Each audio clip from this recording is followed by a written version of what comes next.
आज की वीडियो होने वाली है लोन सेटलमेंट पर।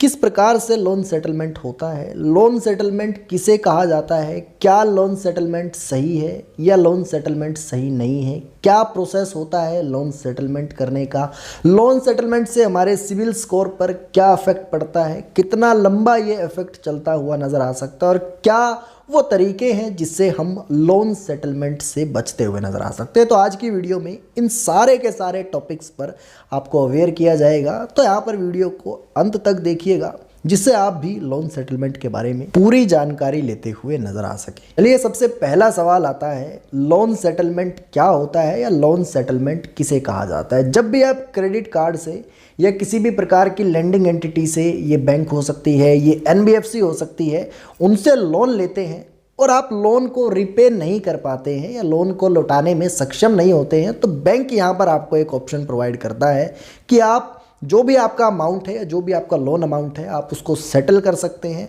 आप 30, 40, 50, 60% जो भी आपकी डेजिग्नेटेड परसेंटेज है, आप वो हमको रिपे कर दीजिए। उसके बाद हम अपनी लोन बुक में आपका लोन सेटल दिखा देंगे। अब काफ़ी बार क्या होता है, काफ़ी बार जो है बैंक्स या एनबीएफसी एग्री हो जाते हैं कि हम लोन सेटलमेंट करेंगे या फिर वो एग्री नहीं होते हैं। कई बार आपको लोन सेटलमेंट का ऑप्शन अवेलेबल बैंक्स करा देते हैं, कई बार बैंक्स जो है लोन सेटलमेंट का ऑप्शन अवेलेबल नहीं कराते हैं। ये टोटली बैंक या फिर लेंडिंग एंटिटी पर डिपेंड करता है कि वो लोन सेटलमेंट करना चाहते हैं या लोन सेटलमेंट नहीं करना चाहते हैं। आमतौर पर कोई भी जो है लेंडिंग एंटिटी, वो बैंक या एनबीएफसी, आमतौर पर जो है लोन सेटलमेंट के लिए एग्री हो जाते हैं। चलिए, इसको एक हम उदाहरण की मदद से समझते हैं। मान लीजिए आपने बैंक से 1 लाख रुपए उधारी लिए, आपने 1 लाख रुपए का लोन बैंक से लिया।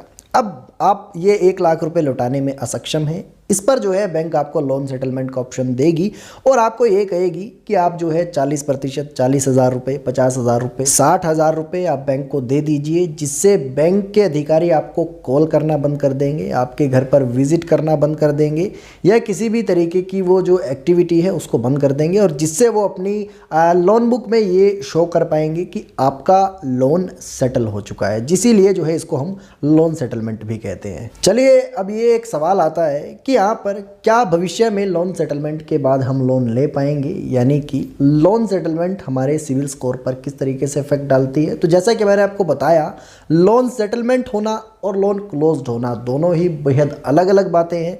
अगर आप लोन सेटलमेंट कराते हैं तो बैंक अपने बुक्स में ये शो करेंगे कि इस व्यक्ति का लोन सेटल हो चुका है, और अगर आप उस लोन को पूरा रिपे करते हैं तो यहाँ पर वो अपनी डायरीज में ये मेंशन करेंगे कि इनका लोन क्लोज्ड हो चुका है। अब बैंक से सारा डेटा क्रेडिट ब्यूरो को देते हैं, क्रेडिट ब्यूरो को सेंड करते हैं। तो यहाँ पर अगर क्रेडिट ब्यूरो को ये डेटा सेंड किया गया, मान लीजिए आपने लोन सेटलमेंट कराई है, तो बैंक्स यहाँ पर ये डेटा सेंड करेंगे कि इनका लोन सेटल हो चुका है। अब लोन सेटल होना एक नेगेटिव इम्पैक्ट आपके जो है क्रेडिट स्कोर पर, सिविल स्कोर पर डालेगा, और लोन क्लोज्ड होना एक पॉजिटिव इफेक्ट आपके जो है सिविल स्कोर पर डालेगा, जिससे आप भविष्य में भी लोन क्लोज्ड अगर आप करते हैं पूरी पेमेंट दे करके, तो आप भविष्य में आसानी से लोन ले पाएंगे। लेकिन अगर आपका लोन सेटल होता है तो आपको भविष्य में कोई भी बैंक या कोई भी लेंडिंग एंटिटी आपको लोन नहीं देगी, क्योंकि आपने पहले भी लोन सेटल किया था। तो बैंक्स या एनबीएफसी को ये लगेगा कि आप शायद आगे भी बैंक को पैसा वापस नहीं देंगे, दोबारा आप यहाँ पर यही हरकत को दोहराते हुए नजर आ सकते हैं। तो लोन सेटलमेंट एक नेगेटिव इम्पैक्ट आपके सिविल स्कोर पर डालता है, और क्योंकि जिस भी बैंक से आप लोन लेते हैं वो बैंक आपके सिविल स्कोर को जरूर चेक करता है। तो इससे आपने जिस बैंक से पहले लोन लिया था, सिर्फ और सिर्फ वही बैंक नहीं, आगे भारत का कोई भी बैंक आपको जो है, कोई भी लेंडिंग जो है एंटिटी आपको लोन नहीं देगी। आशा है आपको यहाँ तक वीडियो सही समझ में आई होगी, और लोन सेटलमेंट और लोन क्लोजिंग में क्या डिफरेंस होता है, किसे लोन सेटलमेंट कहते हैं, इन बातों को आप जो है बिल्कुल ध्यानपूर्वक समझ पाए होंगे। चलिए, अब इसी के साथ एक और बेहद इंपॉर्टेंट क्वेश्चन आ जाता है कि अगर आपने लोन सेटलमेंट की है तो कितने लंबे समय तक आपके सिविल स्कोर पर ये नेगेटिव इम्पैक्ट बरकरार रहेगा। तो अगर आप लोन सेटलमेंट करते हैं तो आने वाले 7 ईयर्स यानी कि 7 ईयर्स तक आपके सिविल स्कोर पर ये नेगेटिव इम्पैक्ट शो करता रहेगा। तो चलिए, अब हम बात करेंगे आप लोगों को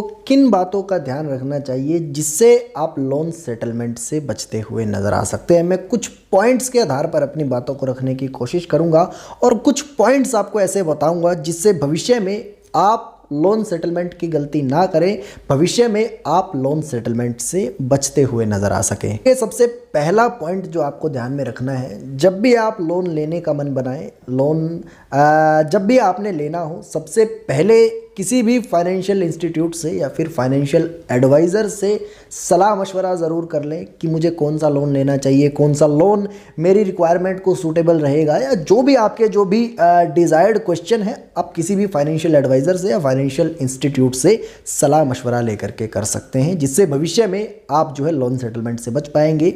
अब एक और पॉइंट आपको साथ में ध्यान रखना है, आपको एक प्रॉपर प्लानिंग करके चलना होगा। यहाँ पर जब भी आप लोन लेने का मन बनाए तो आपको एक प्लान बिल्कुल आपने रेडी रखना है कि आने वाले समय में क्या क्या सर्कमस्टांसिस मुझको देखने पड़ सकते हैं, यहाँ पर ये भी पॉसिबिलिटीज़ है या ये भी पॉसिबिलिटीज़ है। इस तरीके से एक प्रॉपर प्लानिंग के साथ आपने जो है लोन लेने का मन बनाना है। दूसरा मेन पॉइंट ये आता है कि आपको अपने अकॉर्डिंग एक सूटेबल टेन्योर सेट कर लेना है, यानी कि आप कितने साल में लोन को रिपे कर पाएंगे, इस पर बढ़िया तरीके से सोच विचार करके ही आपको लॉन्ग टेन्योर सेट कर लेना है।